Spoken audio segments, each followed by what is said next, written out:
আসসালামু আলাইকুম everyone. Senior ma'am গল্পে সিজন 2 শেষ পার্ট। তো চলো বেশি কথা না কইয়া গল্প শুরু করা যাক। আসলে 8 মাস আগে পরি ম্যামের এই অবস্থার জন্য দায়ী ওই ছেলেই পরি ম্যামকে শারীরিকভাবে নির্যাতন করেছিল। সাকিবের কথা শুনে আমার হাতের ফোনটা কেঁপে উঠলো। এক মুহূর্তে মাথার সব রক্ত যেন গরম হয়ে গেল। তারপর আমি বললাম, কি তুই কি বলছিস এইগুলো? সাকিব বলল, হ্যাঁ দোস্ত, আমি নিজের কানে শুনেছি। ওর বন্ধুদের বলছিল ওই মেয়ে এখনো বেঁচে আছে, যাকে 8 মাস আগে মেরে ফেলতে চাইছিলাম। সেই দিন কলেজে ম্যাম ওকে থাপ্পড় মারার পর কিছুই বলেনি, কিন্তু পরে সারাক্ষণ ম্যামের প্রতি নজর রাখতো। আর সুযোগ বুঝে ম্যামের এই সর্বনাশ করেছে। এইসবের মাস্টার মাইন্ড হলো ওই শয়তান। আমার চোখ নিমিষেই লাল হয়ে উঠলো। দাঁত চেপে ধরলাম, তারপর বললাম, এই কুত্তার বাচ্চাকে আমি ছাড়বো না। শপথ করে বলতেছি, ওর জীবনটা আমি তছনছ করে দিব। সাকিব বলল, দোস্ত প্লিজ তুই উত্তেজিত হোস না। আমি বললাম, উত্তেজিত?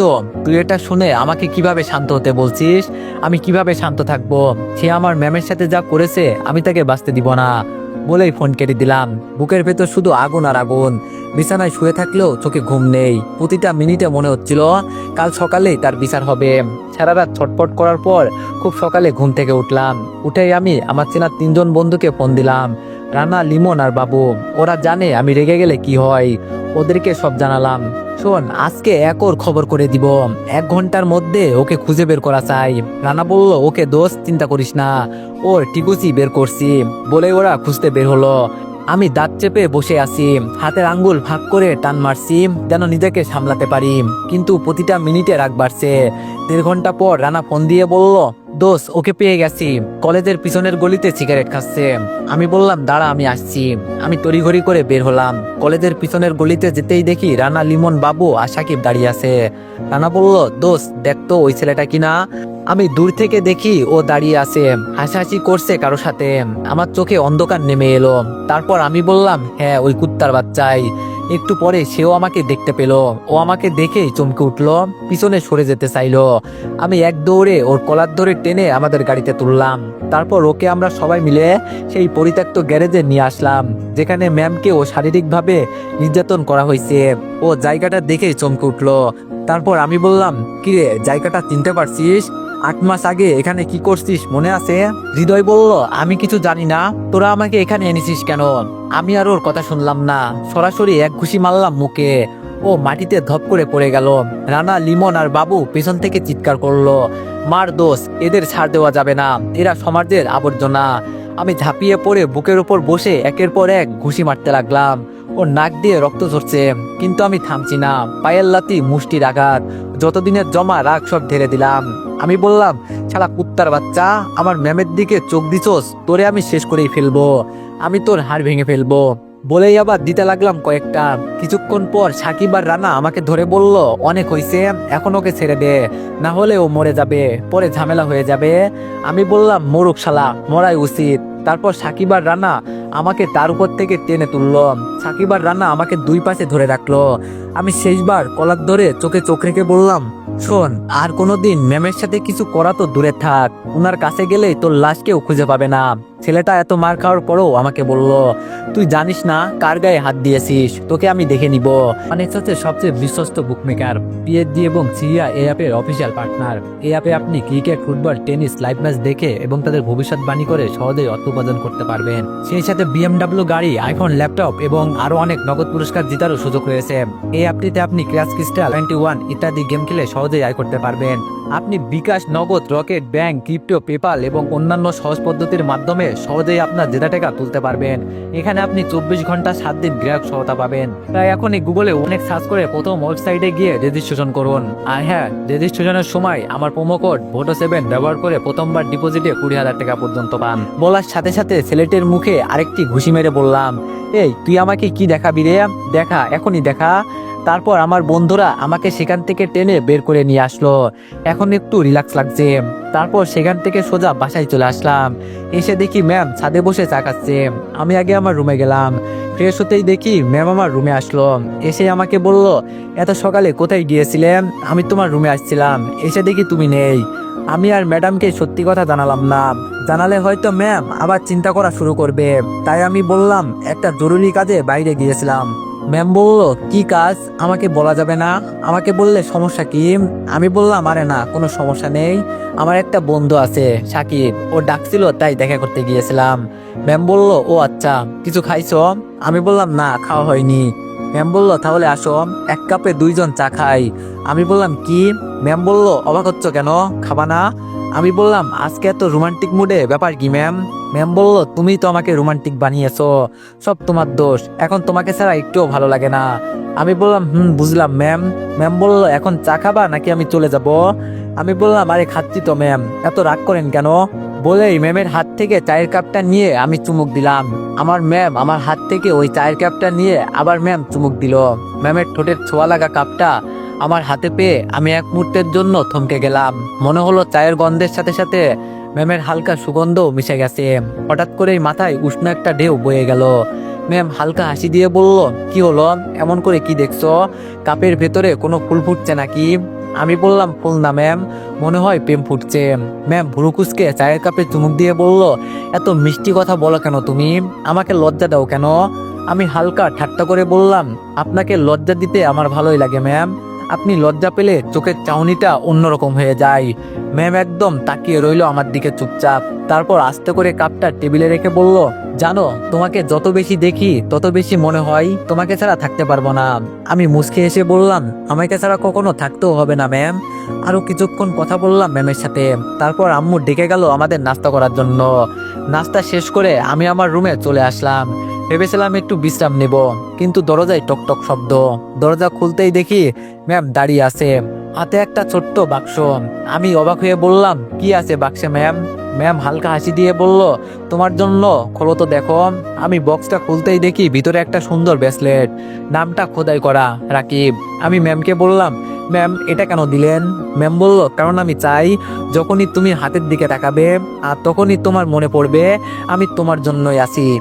আমি হালকা মুচকে এসে ব্রেসলেটটা হাতে পরে নিলাম আর বললাম, থ্যাংক ইউ ম্যাম, আমার খুব পছন্দ হয়েছে। এমন সময় আমার ফোনে একটা অজানা নাম্বার থেকে মেসেজ এলো, তোর আজকের কাণ্ড ভুলে যাস না, আমি আসছি, এবার তো সিনিয়র ম্যাম আমার থেকে আর রক্ষা পাবে না। মেসেজ পড়ে আমার হাত কেঁপে গেল। ম্যাম সেটা লক্ষ্য করলো আর বলল, কি হলো, কে মেসেজ দিয়েছে? আমি তাড়াতাড়ি ফোন লক করে বললাম, কিছু না ম্যাম, ভুল করে আসা মেসেজ। কিন্তু ভিতরে ভিতরে বুঝে গেলাম হৃদয় এত সহজে ছেড়ে দেবে না। আর এবার সে শুধু আমার পিছনে না, ম্যামের দিকেও নজর দিয়েছে। ম্যাম চিন্তা করবে বলে ওইসব চিন্তা বাদ দিয়ে ম্যামের সাথে গল্প করতে লাগলাম। এভাবে আমাদের প্রেমের খুনসুটিতে আরো 15 দিন কেটে গেল। একদিন বিকেলে ম্যাম এসে আমাকে বলল, শোনো রাকিব। আমি বললাম, ম্যাম বলেন। ম্যাম বলল, চলো না আজকে একটু বাইরে থেকে ঘুরে আসি। আমি বললাম, আজকে? ম্যাম বলল, এখনই। আমি ম্যামকে একটু রাগানোর জন্য বললাম, কিন্তু ম্যাম এখন তো কাজ আছে আমার। বলার সাথে সাথে ম্যাম লুচির মতো ফুলে উঠলো আর আমাকে বলল, তোমার তো শুধু কাজ আর কাজ, আমার জন্য কোনো সময় নেই, থাক, তোমার মতো ব্যস্ত মানুষের সাথে কি আর ঘুরতে যাওয়া যায়? বলেই ম্যাম একেবারে ঘুরে দাঁড়ালো, অভিমানী মুখে চলে যেতে লাগলো। আমি আর চুপ করে বসে থাকতে পারলাম না। হঠাৎ পিছন থেকে এগিয়ে গিয়ে ম্যামকে আলতো করে জড়িয়ে ধরলাম। তারপর ম্যামের ঘাড়ে আমার থুতনি রেখে আলতো করে চুমু দিয়ে বললাম, আরে ম্যাম, এভাবে রাগ করলে আমি তো মরে যাব। আপনার এই মিষ্টি অভিমান দেখার জন্যই আমি এটা করলাম, আপনার জন্য আমি সবকিছু করতে রাজি। ম্যাম হাসি চেপে বলল, তাই নাকি, তাহলে রাজি ঘুরতে যেতে? আমি বললাম, রাজি রাজি, তবে একটা শর্ত আছে। ম্যাম বলল, কি শর্ত? আমি বললাম, আমাকে খুব বেশি ভালোবাসা দিতে হবে আজকে। ম্যাম হালকা লজ্জা পেয়ে বলল, তা হবে না, তা হবে না, তুমি না একদম দুষ্ট ছেলে। আমি বললাম, দুষ্টামি দেখানোর সুযোগ পাইলাম কই? ম্যাম বলল, শরত। বলেই ম্যাম আমার থেকে জড়িয়ে ধরা অবস্থাটা ছাড়িয়ে মুচকে এসে একটু লজ্জা পেয়ে নিজের রুমে দৌড়ে চলে গেল। আমি ওই সুযোগে রেডি হয়ে নিলাম, বাইরে ম্যামের জন্য অপেক্ষা করছি। প্রায় আধা ঘন্টা পর দরজা খুলে ম্যাম যখন বের হলো, আমি এক মুহূর্তের জন্য থমকে গেলাম। গাঢ় লাল রঙের শাড়ি, হালকা মেকআপ, কানে দুল, চুলে খোপা, মনে হচ্ছিল জানো লাল রঙের মধ্যে লুকিয়ে থাকা কোনো রূপকথার রানী। আমার কাছে আসতে অবাক হয়ে বললাম, ম্যাম আজকে আপনি মানুষ না, একদম পরীর মতনই লাগছেন, চোখ সরাতে পারছি না। ম্যাম হেসে উত্তর দিল, চুপ করো, বেশি প্রশংসা শুনলে আমি কিন্তু উঠতে শুরু করব। আমি বললাম, উঠলেও সমস্যা নেই, আমি তো আছি আপনার হাত ধরে রাখতে। বলেই আমরা বাসা থেকে বেরিয়ে পড়লাম। আমি ঠিক করেছিলাম আজকে ম্যামকে এমন এক জায়গায় নিয়ে যাব যেখানে আমাদের দুজনের সময়টা একেবারে অন্যরকম হয়ে উঠবে। শহরের কোলাহল পেরিয়ে আমরা পৌঁছালাম নদীর ধারের একটা নির্জন জায়গায়। সূর্য ডুবতে বসেছে, চারিদিকে কুমলা আর লাল আলোয় নদীর জল চকচক করছে।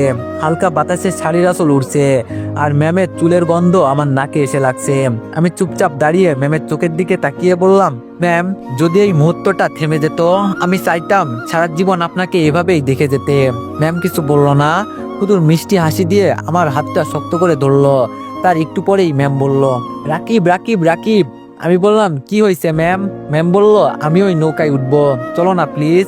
আমি অবাক হয়ে বললাম, কি নৌকা? আপনি তো পানিতে ভয় পান বলেছিলেন একদিন। ম্যাম বলল, ভয় পাই ঠিকই, কিন্তু আজ তোমার হাত ধরে উঠবো, তখন তো আর ভয় লাগবে না। আমি একটু মজা করার জন্য বললাম, কিন্তু যদি হঠাৎ নৌকাটা উল্টে যায় তখন? ম্যাম ঠোঁট বাঁকিয়ে তাকালো। ম্যাম বলল, তাহলে তুমি সাঁতার কেটে আমাকে বাঁচাবে, আমার হিরো। ম্যামের এই মিষ্টি কথায় আমি হেসে উঠলাম। তারপর আমি নৌকাওয়ালাকে ডাক দিলাম। আমরা দুজনেই নৌকায় উঠে বসলাম। নদীর জল খুব শান্ত, শুধু মাঝে মাঝে ঢেউ এসে নৌকার গায়ে লাগছে।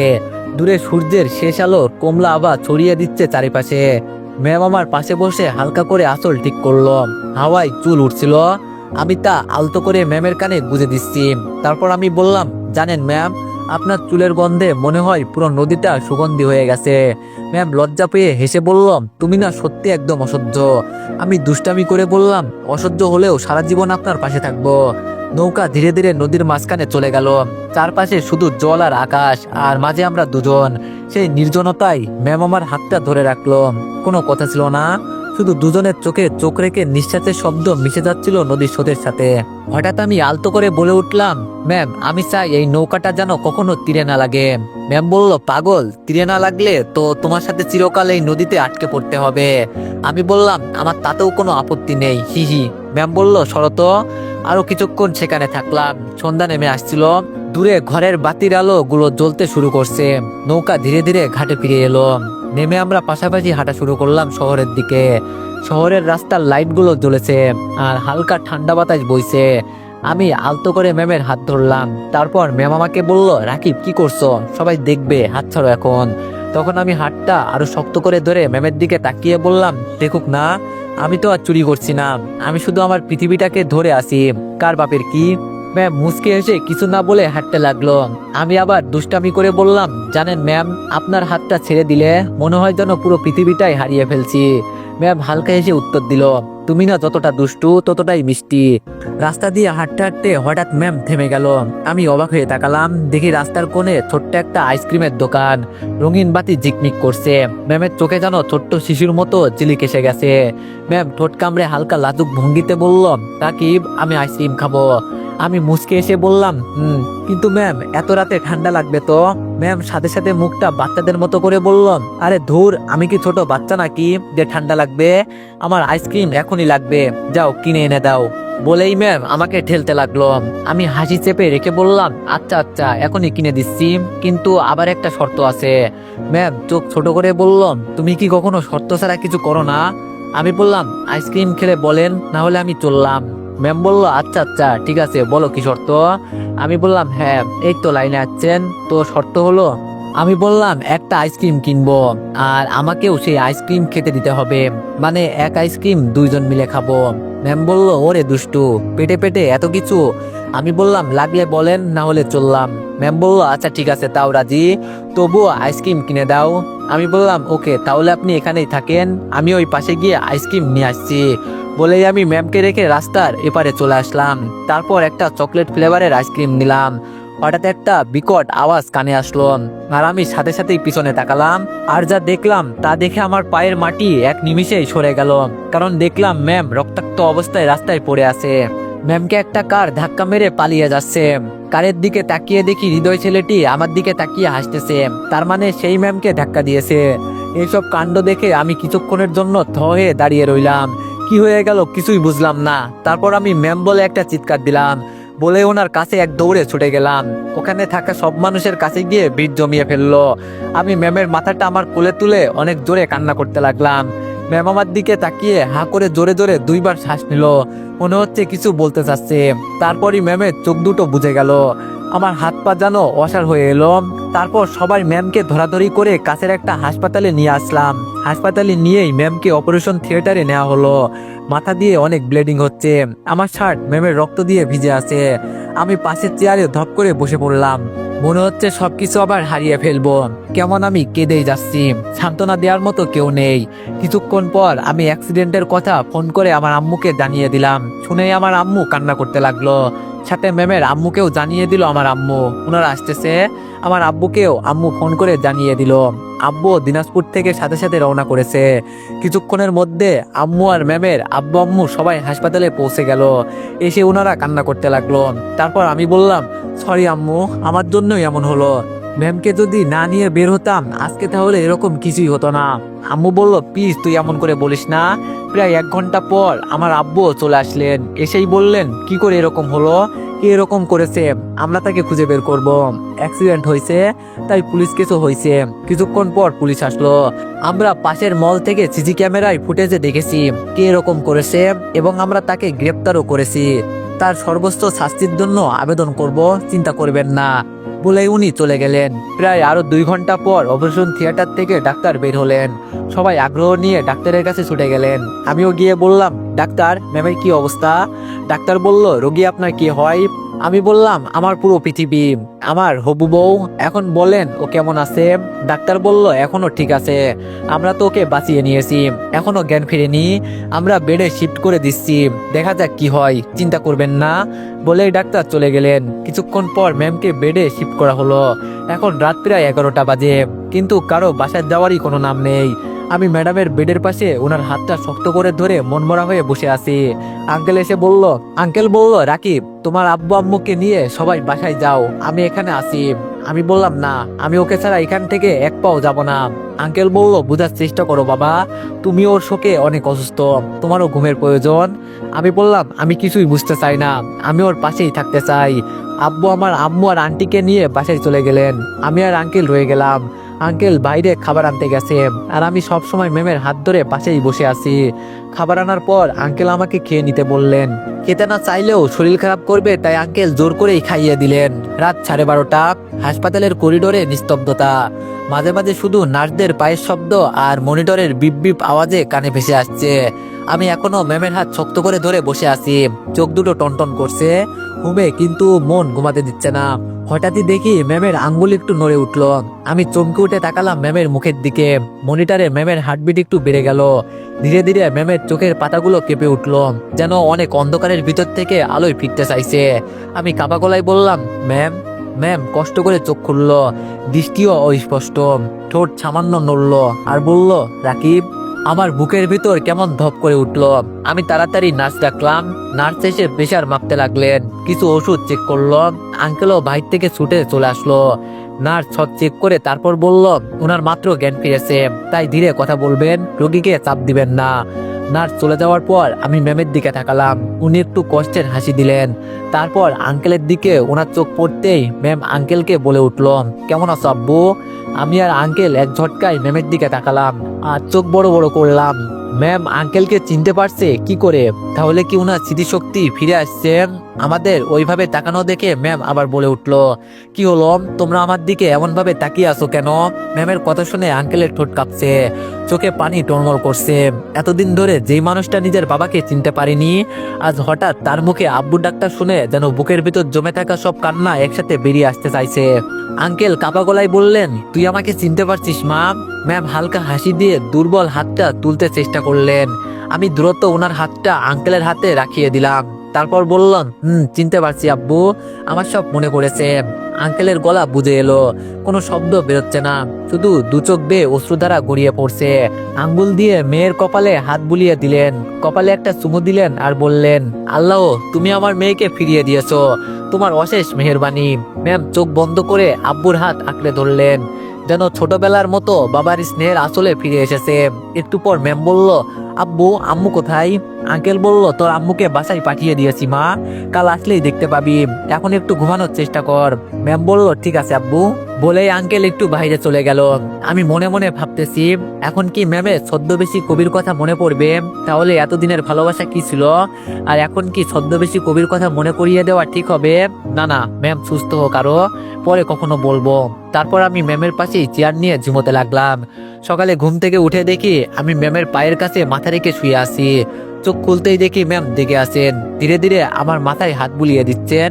তারপর ম্যাম হালকা হাসি দিয়ে বললেন, তুমি এখানেই শুয়েছিলে? আমি লাফ দিয়ে উঠে বললাম, সরি ম্যাম, কখন যে চোখ লেগে আসছে বুঝতে পারিনি। ম্যাম বলল, সমস্যা নেই, আমার জন্যই তো এরকম হয়েছে, তাই না? আমি ম্যামের চোখের দিকে তাকালাম। ম্যামের চোখে কেমন যেন এক উষ্ণ দৃষ্টি। আমি এক মুহূর্ত চুপ করে রইলাম। একবার মনে হলো ছদ্মবেশী কবির কথা তুলি, কিন্তু আবার ভয়ে থেমে গেলাম। উনার শরীর এখনো দুর্বল, অপ্রস্তুত, কথায় কষ্ট পেতে পারে। ঠিক তখনই দরজা খুলে আঙ্কেল ভিতরে এলেন, হাতে নাস্তার ব্যাগ। উনি বললেন, রাকিব বাবা, নাও নাস্তা করো আগে, তোমাদের জন্য পরোটা আর ডিম এনেছি। আমরা তিনজন একসাথে বসে নাস্তা করলাম। ম্যামের কণ্ঠে আজ এক অদ্ভুত শান্তি। আঙ্কেল যেন একটু হালকা হয়েছেন। নাস্তা শেষে ডাক্তার এসে ম্যামের চেক আপ করলেন। ডাক্তার খুশি হয়ে বললেন, আলহামদুলিল্লাহ, উনি দ্রুত রিকভার করেছেন। 2-3 দিনের মধ্যে হয়তো বাসায় নিয়ে যাওয়া যাবে, বলেই আঙ্কেল চলে গেলেন। একটু পর আমার আব্বু আর আন্টি, মানে পরি ম্যামের আম্মু আসলো বাসা থেকে। ওনাদের দেখে ম্যাম বলে উঠলো, আম্মু কেমন আছো? শব্দটা যেন ওনার বুক ভেদ করে ঢুকে গেল। উনিও এক ঝটকায় ম্যামের দিকে তাকালেন। আন্টির চোখে জল গড়িয়ে পড়লো গাল বেয়ে। এক দৌড়ে বিছানার পাশে এসে মেয়ের মাথায় হাত রাখলেন। তারপর বললেন, মা, আমার সোনা, তুই তুই আম্মুকে চিনছিস? ম্যামের চোখে জল। দুর্বল হাত তুলে মায়ের গাল ছুঁয়ে বলল, চিনেছে আম্মু, আমার সব মনে পড়েছে। কি করে আমি তোমার গায়ের গন্ধ না চিনে থাকতে পারলাম বলো আম্মু? আম্মুর মুখে আর কোনো শব্দ নেই, শুধু কান্নার শব্দ। ঢুকে গিয়ে মেয়েকে শক্ত করে বুকে জড়িয়ে ধরলেন। ম্যামও বুকের ভেতর মুখ গুজে দিয়ে যেন বহুদিন হারিয়ে থাকা নিরাপত্তার আশ্রয় ফিরে এসেছে। তারপর আমার আম্মু বলল, আল্লাহ তোমার আবার তোমার আম্মুর কোলে ফিরিয়ে দিয়েছে মা। তুই জানোস কত নামাজ, কত দোয়া করেছি তোর জন্য, রাতের পর রাত কেঁদেছি আল্লাহর দরবারে। আজ আমার সব দোয়া কবুল হয়েছে। আন্টি বলল, তুই আমার কাছে থেকেও যখন চিনতি না আমার কত কষ্ট হইতো জানতিস? তোকে আর কোথাও হারাতে দিব না। আঙ্কেল চুপচাপ দাঁড়িয়ে, চোখের কোণে অশ্রু। আমি পাশের চেয়ার ছেড়ে একটু দূরে দাঁড়িয়ে রইলাম। এ যেন এমন এক দৃশ্য যেখানে আমার উপস্থিতি শব্দ হয়ে ভাঙতে পারবে না। ম্যাম দুর্বল কণ্ঠে ফিসফিস করলো, আম্মু, আমি আর কোথাও হারাতে চাই না, আর আমাকে তোমার পাশে আগলে রেখো। আম্মু বলল, না মা, আমি আর কখনো তোকে হারাতে দিব না। এখন তুই শুধু সুস্থ হ, সব ঠিক হয়ে যাবে। এরপর দুইজন একে অপরকে শক্ত করে আঁকড়ে ধরে রইল অনেকক্ষণ। এভাবে আরো 3 দিন স্বপ্নের মতো কেটে গেল। ম্যাম দিন দিন আগের মতো হয়ে উঠতে লাগলো। কিন্তু এখন আমি বুঝতে পারছি না ম্যামের ছদ্মবেশী কবির কথা মনে আছে নাকি।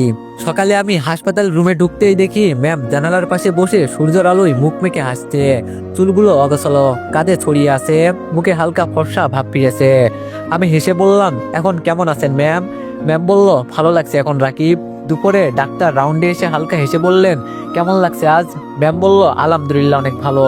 ডাক্তার বলল, তাহলে ঠিক আছে, সব রিপোর্ট ভালো এসেছে। আজই আপনাদের রিলিজ পেপার তৈরি করা হয়ে যাবে, সন্ধ্যার মধ্যে বাসায় যেতে পারবেন। শুনে সবার চোখে স্বস্তির আলো ফুটে উঠল। সন্ধ্যার সময় হাসপাতাল ছাড়ার প্রস্তুতি শুরু হলো। নার্স এসে স্যালাইন খুলে দিল, সব কাগজপত্র গুছিয়ে দিলাম। আমি ম্যামের ব্যাগ হাতে নিলাম আর আঙ্কেল গাড়ি আনতে গেলেন। ম্যাম ধীরে ধীরে বিছানা থেকে নামলো। আমি তাড়াতাড়ি বললাম, সাবধানে ম্যাম, আমার হাত ধরুন, না হলে পড়ে যাবেন। ম্যাম বলল, থ্যাংক ইউ। আমরা ধীরে ধীরে হাসপাতাল থেকে নেমে এলাম। গেটের বাইরে গাড়ি দাঁড়িয়ে। ম্যামকে আস্তে করে উঠিয়ে দিয়ে আমরাও সবাই উঠে পড়লাম। কিছুক্ষণ পর আমরা সবাই বাসায় এসে পড়লাম। আঙ্কেল ভাড়া মিটাচ্ছে। আমি আর আন্টি ম্যামকে নিয়ে আস্তে আস্তে ভিতরে নিয়ে আসলাম। কিন্তু এবার ম্যাম আন্টিদের ফ্ল্যাটে গেল, মানে ম্যামের আম্মুর সাথে। যাই হোক, আমিও আমাদের ফ্ল্যাটে ঢুকে আমার রুমে চলে আসলাম। এসে সন্ধ্যায় গোসল করলাম। রুমে এসে ড্রেস চেঞ্জ করে ভালো লাগছিল না, তাই শুয়ে পড়লাম। কখন যে ঘুমিয়ে পড়েছি জানি না। ঘুম ভাঙলো রাত 12টার পর। খুব ক্ষুধা পাইছে, তাই নিচে গিয়ে দেখলাম কোনো খাবার নাই। ফ্রিজেও তেমন কিছু পেলাম না, তাই ফ্রিজ থেকে পানি খেয়ে আবার আমার রুমে চলে আসলাম। এসে আবার শুয়ে পড়লাম, কিন্তু কিছুতেই ঘুম ধরছে না। আর পেটে ক্ষুধা থাকলে কি আর ঘুম ধরে? তাই ফোন চালানোর জন্য হাতে নিলাম। ফেসবুকে ঢুকতেই দেখি ম্যাম SMS দিল। ম্যাম বলল, কি ব্যাপার রাকিব, তুমি এত রাতে অনলাইনে? আমি বললাম, অনেক ক্ষুধা লাগছে ম্যাম, তাই ক্ষুধা পেটে ঘুম ধরছে না। ম্যাম বলল, কেন রাতে খাওনি? আমি বললাম, না ম্যাম, এসেই ঘুমিয়ে পড়েছি। একটু আগে ক্ষুধার জন্য উঠলাম, কিন্তু ফ্রিজে কিছুই নেই। ম্যাম বলল, আচ্ছা এক কাজ করো, ছাদে আসো। আমি বললাম, কি এত রাতে ছাদে? ম্যাম বলল, আসতে বলেছি, আসো। আমি বললাম, আম্মু যদি জেনে যায়? ম্যাম বলল, আরে বোকা ছেলে, চুপি চুপি আসো। আমি বললাম, আচ্ছা ঠিক আছে। ম্যাম বলল, এই শোনো। আমি বললাম, কি? ম্যাম বলল, 20 মিনিট পর আসো। আমি বললাম, কেন? ম্যাম বললো সেটা তখনই বুঝবা বাই। আমি বললাম বাই ম্যাম বলেই ফোন রেখে দিলাম। রাত প্রায় 1টা বাজে। ম্যাম এই সময় ছাদে যেতে বললো কেন? যাই হোক 20 মিনিট পর আমি চুপি চুপি রুম থেকে বের হয়ে আসলাম। তারপর আশেপাশে ভালো করে নজরদারি করে মেইন দরজা খুললাম। তারপর আমি বের হয়ে হালকা লাগিয়ে দিয়ে এক দৌড়ে ছাদে চলে আসলাম। ছাদে এসে দেখি কেউ নেই, অনেক অন্ধকার। ফোনের স্ক্রিনে তাকিয়ে দেখি 1টা 7 বাজে, কিন্তু এখনো তো ম্যাম হলো না। আমি তো 20 মিনিট পরে এলাম, তাই ম্যামকে SMS করতেই যাব এমন সময় দেখি আমার সামনে থেকে শুরু করে চারিদিকে লাল নীল সবুজ সহ অনেক রঙের বাতি একসাথে জ্বলে উঠলো। আমি সাথে সাথে অবাক হয়ে গেলাম, কি হচ্ছে এটা? আমার সামনে বিশাল একটা বোর্ডের মতো কিছু কাপড় দিয়ে ঢাকা।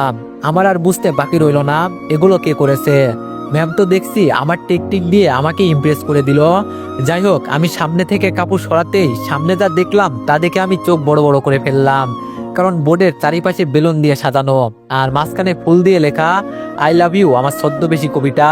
আমি দেখে আর নিজেকে স্থির রাখতে পারলাম না, চোখ দিয়ে পানি পড়ে যেতে লাগলো। তার মানে ম্যাম আমাকে চিনতে পারছে। মনে হচ্ছে আমার পুরো পৃথিবীটা এই লেখাটার উপরই থমকে গেছে। একটু পর কারো আসার শব্দ পেলাম। আমার পিছনে ম্যাম দাঁড়িয়ে আছে। আমি ওনাকে স্পষ্ট অনুভব করতে পারছি। আমার শ্বাস গভীর হয়ে আসছে।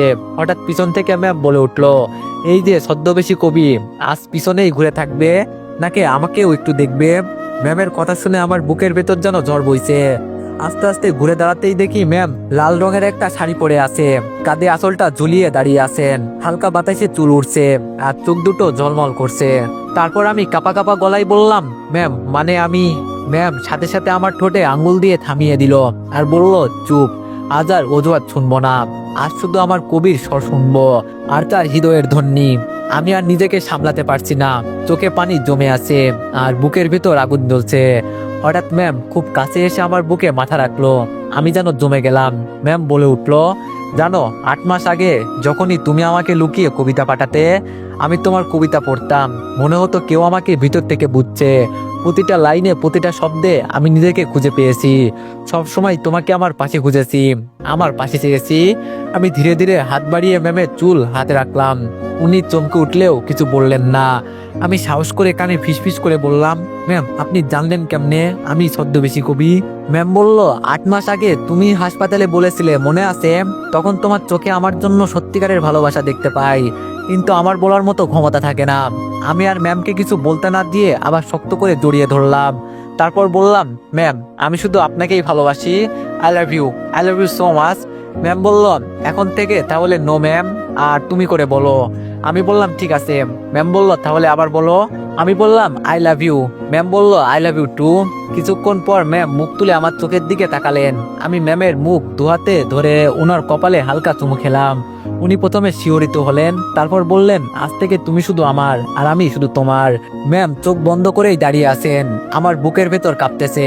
কাঁপতে কাঁপতে ওনার ঠোঁটের খুব কাছাকাছি চলে আসলাম। আমাদের নিঃশ্বাস এক হয়ে গেছে। উনি একটু কেঁপে উঠলেন। তারপর এক ঝাটকায় ম্যামকে জড়িয়ে ধরে ঠোঁট চেপে ধরলাম। মুহূর্তে ওনার নিঃশ্বাস আটকে গেল, শরীর শক্ত হয়ে এলো। তারপর আস্তে আস্তে উনি ঠোঁট মিলালেন। ম্যামের ঠোঁট নরম উষ্ণ আর শিহরিত। আমি পুরোপুরি ডুবে যাচ্ছিলাম। এক হাতে ওনার কোমর শক্ত করে চেপে ধরেছি, অন্য হাত দিয়ে ওনার গালের ওপর আলতো করে শুয়ে আছি। উনি দুহাতে আমার টি শার্টের কলার আঁকড়ে ধরে আরো কাছে টেনে নিলেন।